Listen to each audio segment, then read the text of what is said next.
Dans le cadre de renforcer la coopération bilatérale entre la République démocratique du Congo et la Chine, le Premier ministre Jean-Michel Sama Lukonde a reçu à la primature une délégation chinoise conduite par le ministre chinois dans le but de rassurer le chef du gouvernement congolais de l'accompagnement de son pays en faveur du développement économique et social de la République démocratique du Congo. Le vice-premier ministre en charge de l'économie nationale, Vital Kamerhe, a échangé dans son cabinet de travail avec les opérateurs économiques œuvrant dans le secteur des télécommunications et dans l'importation des produits de première nécessité sur le maintien du taux de change et de prix des biens et services sur le marché. Le détail dans ce journal. La mise en œuvre de la couche déroulement sur la route Nzolana dans la commune de Ngaliema est pour bientôt. C'est le constat fait ce vendredi par le directeur général de l'Agence congolaise des grands travaux au cours d'une mission d'inspection en compagnie des parties prenantes à ces sujets. À suivre également dans les corps de ces journaux.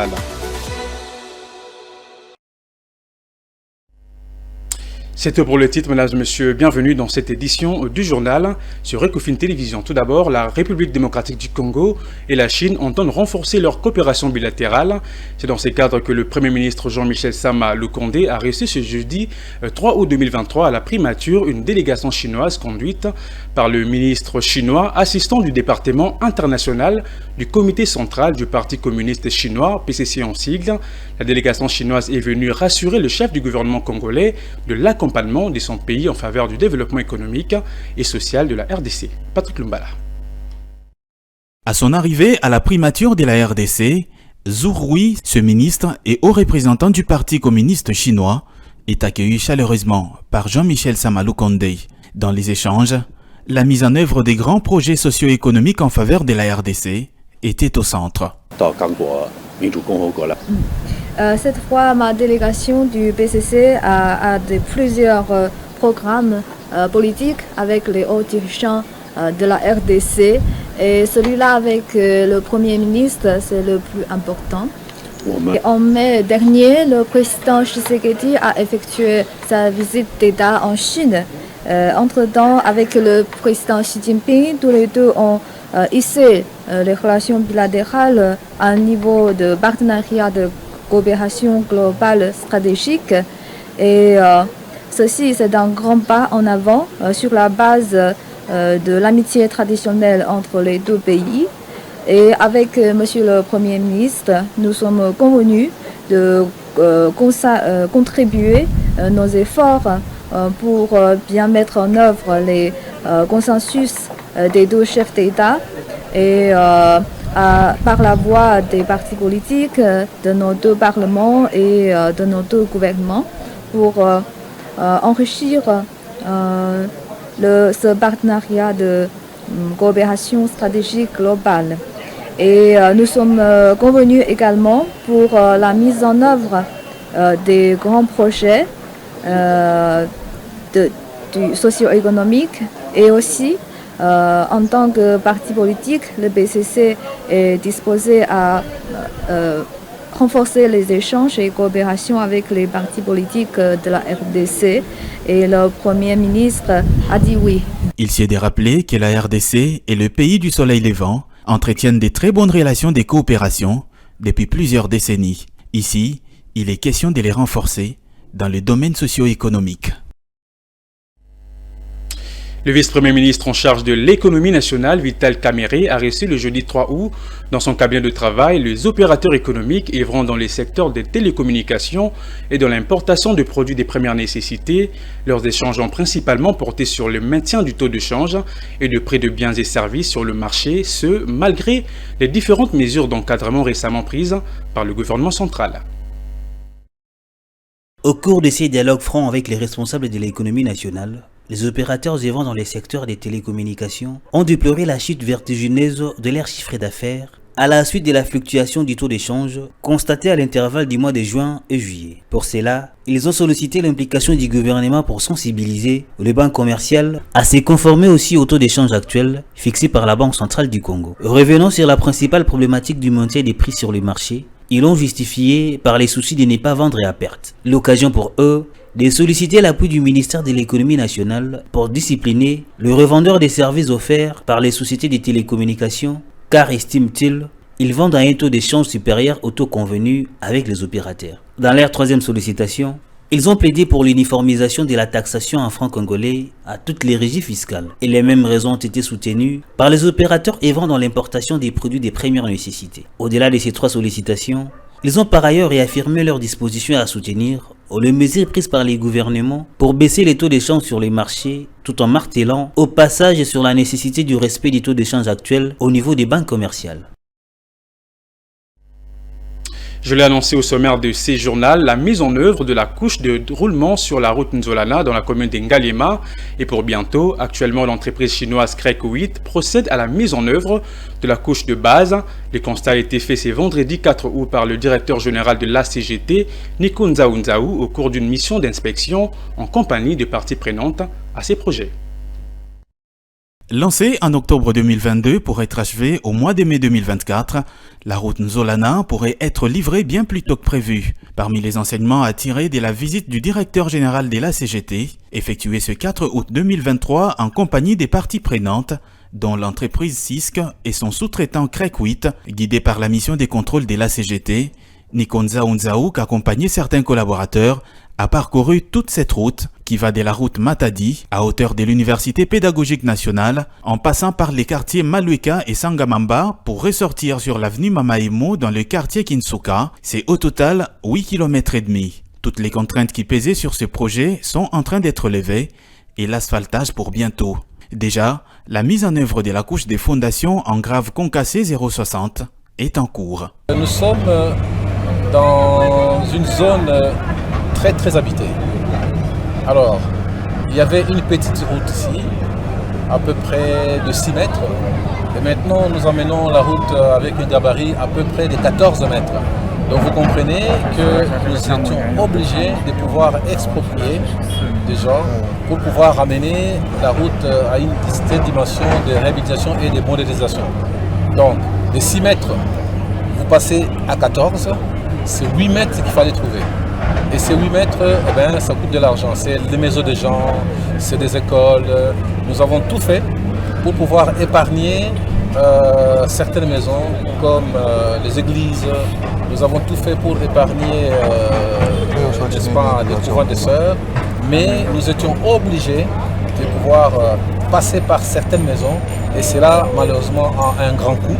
Mais ce coût sera pris en charge par le projet. Pour Panglong, directeur général de CISC, la société contractante, la fin des travaux interviendra bien plus tôt que prévu. Si le problème d'expropriation ça peut régler et achever avant le 15 septembre, là, on va ajouter le personnel, les engins et ajouter les machines pour accélérer l'exécution des travaux pour qu'on puisse achever le projet à la fin de décembre. Ce projet traverse une zone accidentée présentant beaucoup d'érosion à travers ses 2 composantes, à savoir la lutte anti-érosive le long de la route, ainsi que la réhabilitation et la modernisation des avenues, aura comme finalité l'amélioration et la fluidité du trafic dans cette zone de la capitale. Autre chose à signaler dans ces journaux, le gouvernement congolais prévoit de lever un montant total de 470 milliards de francs congolais, soit 232,5 millions de dollars américains, sur le marché financier local en termes des obligations du Trésor indexées et des bons du Trésor au cours de la période comprise entre le mois d'août et septembre 2023. Cela permettra de compenser les déficits budgétaires liés à la faiblesse de la mobilisation de recettes publiques par le service d'assiette. C'est ce que renseigne bien sûr la note de conjoncture économique de la Banque centrale du Congo. Commentaire. Même si le mois de juillet 2023 n'a connu aucune émission des obligations du Trésor indexé, moins encore celle des bons du Trésor indexé, en raison de l'échéance fiscale relative au paiement du deuxième acompte provisionnel de l'impôt sur le bénéfice et le profit, le gouvernement congolais n'a pas manqué à son devoir envers ses partenaires financiers internes. Pour le mois d'août et septembre 2023, le Trésor entend lever un montant global de 470 milliards de francs congolais sur le marché intérieur, en raison de l'échéance fiscale relative au paiement du deuxième acompte provisionnel de l'impôt sur le bénéfice et le profit. Le gouvernement congolais n'a pas procédé aux émissions de bons du Trésor indexés ni des obligations du Trésor indexé en juillet 2023. Entre-temps, Le gouvernement s'est acquitté d'un montant de 173,2 milliards de francs congolais au titre de la dette publique intérieure au cours du mois de juillet 2023. Signalant par ailleurs, c'est depuis octobre 2019, le gouvernement de la République démocratique du Congo a lancé les bons du Trésor pour diversifier les sources de financement afin de faire face à ces dépenses publiques toujours élevées. À la suite des bons du Trésor, le gouvernement congolais a commencé aussi à émettre des obligations du Trésor indexées. Ces titres sont remboursés à échéance à leur valeur indexée en dollars au moment des souscriptions. Il s'est dénoté, une obligation du Trésor est un titre de créance remboursable à moyen ou long terme émis par le Trésor public d'un État, soit par voie de syndication, soit par voie d'adjudication. Selon cette dernière note d'information de conjoncture économique, la monnaie nationale du franc congolais s'est appréciée sur les deux segments, soit à l'indicatif et au parallèle. Dans la semaine allant du 21 au 28 juillet, dans les différents marchés, cette appréciation est chiffrée à 4,22% contre 2,31% la semaine précédente. Plus de détails dans ces commentaires de Fulgence Milay. Il est signifié dans ce rapport que les francs congolais s'est apprécié à l'indicatif et au parallèle, en s'établissant respectivement à 2427,85 francs congolais et 2471,25 francs congolais les dollars américains. L'appréciation à l'indicatif de la monnaie nationale s'est soldée à hauteur de 4,65% après une dépréciation de 3,08% la semaine précédente de la période ciblée. Ces évolutions observées sur les deux marchés sont consécutives aux effets des mesures prises par les autorités pour atténuer les pressions inflationnistes et les fluctuations du taux d'échange. Et parmi ces mesures, les ventes de devises par la BCC pour un montant de 200 millions de dollars américains au mois de juillet dernier, ceci afin de procéder au listage des fluctuations du taux d'échange. Dans la période sous revue, l'inflation hebdomadaire a ralenti pour la deuxième semaine consécutive à 0,15% contre 0,18% la semaine précédente, après avoir atteint 4% à la deuxième semaine de juillet 2023. Selon les cumuls annuels, l'inflation a atteint 16,5%, soit un niveau nettement supérieur à la cible annuelle de fin décembre 2023, estimée à 11,5%. La Banque centrale du Congo a par suite recommandé au gouvernement congolais de maintenir les mesures de stabilisation arrêtées afin de préserver la stabilité macroéconomique observée ces 2 dernières semaines. Parmi ces mesures de stabilisation, on note la poursuite avec le resserrement de la politique budgétaire, tout en veillant à la qualité des dépenses publiques, le maintien du resserrement de la pollution monétaire par la BCC et l'accélération des réformes structurelles afin de réduire les vulnérabilités de l'économie congolaise et de renforcer sa résilience. Dans un autre chapitre, lors de leurs échanges avec le ministre de l'économie nationale, les opérateurs économiques œuvrant dans les secteurs de la télécommunication ont sollicité l'intervention du ministre des tutelles pour discipliner les revendeurs de services offerts par leurs sociétés qui vendent à un taux d'échange supérieur à celui convenu. Quelques agents œuvrant dans les secteurs ont rejeté en bloc cette affirmation tout en soulignant que le véritable problème ne réside pas à leur niveau. Ils se sont exprimés ce vendredi au micro de Philo Chiloba et Ruben Manata. Cette remarque n'a pas été reçue de bon oeil de la part des agents œuvrant dans les secteurs de la communication. Pour eux, la flambée des prix des produits qui s'observent sur le marché ne fait pas suite à leur propre volonté. Cette responsabilité incombe plus à ces opérateurs qui sont à la base de la fixation des prix. Nous avons également acheté nos différents produits au taux ancien. Nous avons pleinement conscience du fait qu'il y a une baisse du taux du dollar américain sur les marchés d'échange. Mais ce n'est pas une raison pour nous de rabattre directement nos prix. Autant que nous n'aimerions pas travailler pour notre propre perte, autant que ces opérateurs économiques ne l'accepteront. Je refuse de croire que nous soyons les principaux problèmes à la base du maintien de la flambée des prix sur les marchés. Je dirais plutôt, ce sont des opérateurs économiques qui doivent commencer par rabattre leurs prix et nous suivrons par la suite. Tant qu'ils les maintiendront haut leurs prix, nous serons également obligés de maintenir les nôtres. Comprenant les réalités qui se passent dans les différents marchés, cette commerçante soutient le point de vue de ses agents de la télécommunication, mentionnant au passage les communes difficultés auxquelles ils font face. J'ai ma petite expérience dans ce qui se passe ici. Prenons mon cas par exemple, il m'est difficile de revendre mes articles à un prix inférieur au prix d'achat. Ce serait courir à ma propre perte. Je comprends parfaitement ce que réclament les agents du secteur. Nous sommes tous dans la même situation et ils ne peuvent pas nous accuser injustement. Encore faut-il souligner que ces prix que nous fixons, nous tenons compte de plusieurs paramètres dont le frais des transports et autres. Rappelons qu'à l'issue de leur échange où cette déclaration a été faite, les opérateurs économiques se sont dit toutefois disposés à soutenir les mesures prises par le gouvernement pour baisser les taux d'échange sur le marché. Les restaurants de fortune sont très fréquentés à Kinshasa à cause de prix de menus qui sont favorables à toute la bourse. Cependant, dans la plupart des sites qui les abritent, les conditions hygiéniques ne sont toujours pas réunies. Face à cette situation, les habitants de la commune de Lingwala ont lancé ce vendredi un appel aux autorités municipales et des services d'hygiène pour résoudre très vite ces problèmes qui peuvent occasionner des maladies d'origine alimentaire. Reportage de David Mounze et Pichunjita. Le constat est quasi général. À Kinshasa, les restaurants de fortune, bien que très sollicités par la population lambda, sont implantés dans les environs malsains. C'est le cas ici à Lingwala, où aux côtés d'un restaurant de ce genre se trouvent des immondices sans négliger des odeurs nauséabondes qui couvrent l'espace. Pourtant, les habités de l'espace se plaisent sans inquiétude à déguster leur repas. Il y a de quoi interpeller les autorités municipales. Même la cuisson s'est faite à côté de ces immondices et les gens viennent paisiblement manger sans craindre les risques d'être exposés à de multiples maladies. C'est ici donc l'occasion d'interpeller les responsables de ces restaurants de fortune de prendre toutes les précautions possibles pour entretenir leur espace de travail. Il en va de la sécurité de tous. Ces responsables des restaurants doivent comprendre qu'ils ont l'obligation d'assainir leur espace de travail car ils vivent de ce travail. Nous peinons de constater que cela ne se fait pas ici. Les gens font fi de la puanteur qui se dégage dans cet espace et mangent aisément. Il serait souhaitable qu'ils trouvent un espace bien aménagé pour garantir la sécurité alimentaire de tous. Je ne peux nier le fait que je fréquente régulièrement ces restaurants de fortune. Même si nous mangeons ici, nous déplorons le fait que ces responsables des restaurants ne prennent pas le soin d'entretenir leur espace de travail. La responsabilité ne revient pas seulement aux autorités. Ici de noter que la salubrité alimentaire est essentielle pour la santé publique. Et pour terminer, les résidents du quartier Manenga, précisément à Nkelo, dans la commune d'Ingaliema, sont confrontés depuis un moment aux problèmes d'eau à cause de cette pénurie. Ils sont obligés de recourir à des puits à eau, cela dans les conditions précaires. Ils appellent ainsi les autorités compétentes de leur venir en aide. Claude Kungu.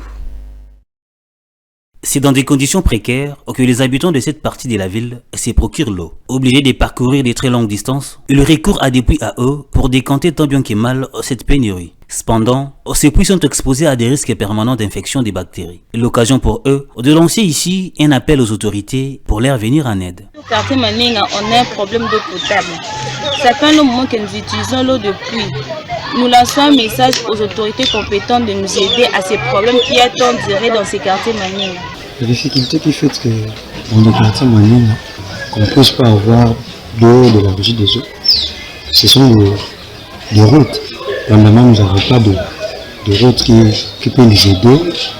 Que la régie des eaux nous aide avec de l'eau. Donc si le gouvernement nous aide à rétablir les routes, ça nous aidera à avoir l'eau de la régie des eaux. C'est un facteur qui nous dérange beaucoup, qui nous dérange vraiment ici dans le quartier Manenga. Très préoccupante, la pénurie d'eau observée dans certains quartiers de la ville de Kinshasa nécessite à l'urgence l'intervention des autorités compétentes. Place à présent à la revue de presse lue et sélectionnée par Juvet Mbilou.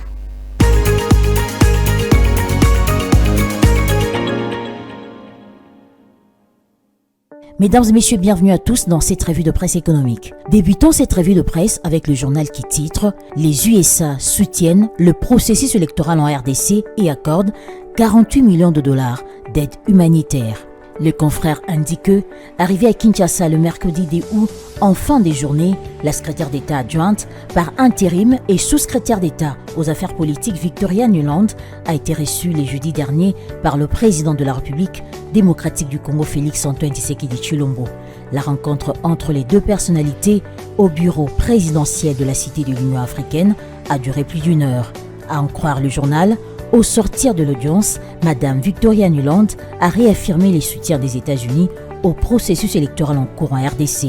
La situation sécuritaire dans l'est du pays et les relations diplomatiques entre la RDC et les USA ont été largement évoquées. Concernant l'organisation des élections voulues transparentes, Madame Nuland a indiqué que c'est un moment très important pour la RDC pour l'organisation des élections historiques au mois de décembre. Nuland a affirmé sa volonté de rencontrer les acteurs qui sont impliqués dans l'organisation de ce processus électoral. Poursuivons cette revue de presse avec la prospérité qui note à sa 4e page OCC, le DG Étienne Chimanga dote le détachement de Kassindi d'une infrastructure ultramoderne. Pour le journal, c'est dans le cadre de la matérialisation de l'ex-béton de la vision du chef de l'État que le docteur Étienne Chimanga Mutombo a inauguré le week-end dernier le splendide bâtiment de 2 niveaux abritant 40 locaux construits sur fonds propres de l'Office congolais de contrôle à Kassindi, Lubira, dans le Nord Kivu.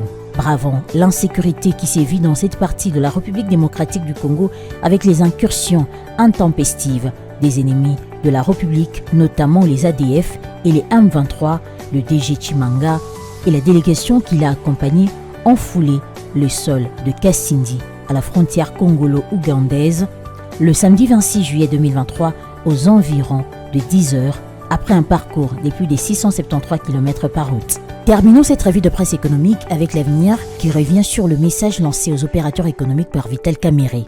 Dans son rôle des régulations économiques, le vice-premier ministre de l'économie nationale Vital Kamerhe a échangé le jeudi 3 août dans son cabinet de travail avec les opérateurs économiques œuvrant dans le secteur des télécommunications et dans l'importation des produits de première nécessité.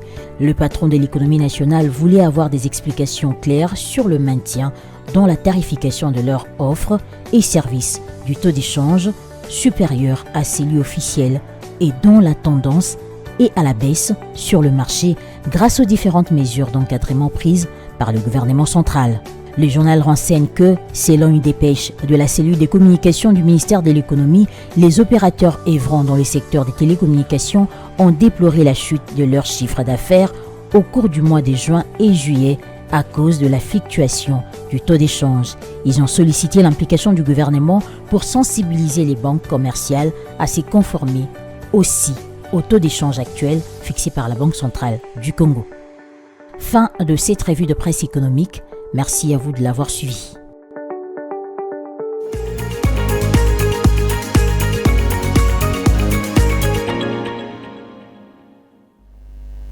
C'est la fin de ces journaux, mesdames et messieurs, mais avant de nous quitter, le rappel de titre. Dans le cadre de renforcer la coopération bilatérale entre la République démocratique du Congo et la Chine, le Premier ministre Jean-Michel Sama Lukonde a reçu à la primature une délégation chinoise conduite par le ministre chinois dans le but de rassurer le chef du gouvernement congolais de l'accompagnement de son pays en faveur du développement économique et social de la République démocratique du Congo. Vous l'avez suivi dans cette édition du journal. Le vice-premier ministre en charge de l'économie nationale, Vital Kamerhe, a échangé dans son cabinet de travail avec les opérateurs économiques œuvrant dans les secteurs des télécommunications et dans l'importation de produits de première nécessité sur le maintien du taux d'échange et de prix des biens et services sur le marché. Vous l'avez suivi également dans cette édition du journal. Et puis vous avez suivi la mise en œuvre de la couche déroulement sur la route Nzolana dans la commune d'Ngalema qui est pour bientôt prêt. C'est le constat fait ce vendredi par le directeur général de l'Agence congolaise des grands travaux au cours d'une mission d'inspection en compagnie des parties prenantes à ces projets.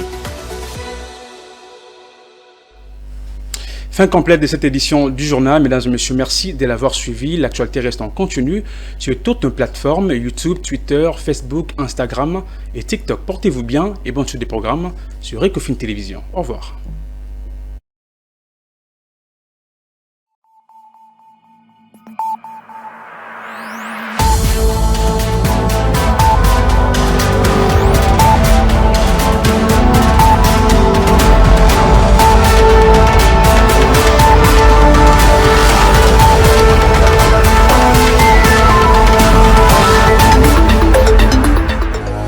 Dans une sphère médiatique, essentiellement tournée vers des contenus généralistes, où l'originalité n'a plus sa place au chapitre, où le secteur de l'économie et finance, pourtant poumon d'un État, sombre dans les oubliettes, voici enfin Ecofin Télévision. Économie et finance télévision, votre chaîne thématique essentiellement économique, vous offre un contenu original. Nous traitons des questions monétaires, commerciales, énergétiques, minières, pétrolières et environnementales. Notre créneau, vous proposer des informations, des analyses, des perspectives et prévisions économiques. Ecofin Télévision, vous permet également de comprendre la coopération entre les États et les institutions, sans oublier l'épineuse question de la dette.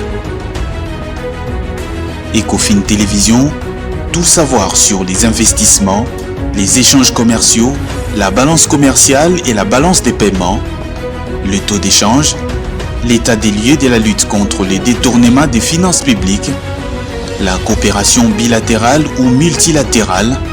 Ecofin Télévision vous explique comment l'économie nationale est directement liée à l'économie mondiale. Notre particularité fait notre originalité. C'est pourquoi nous disons Ecofin Télévision, mieux que savoir sur l'économie et finances, comprendre.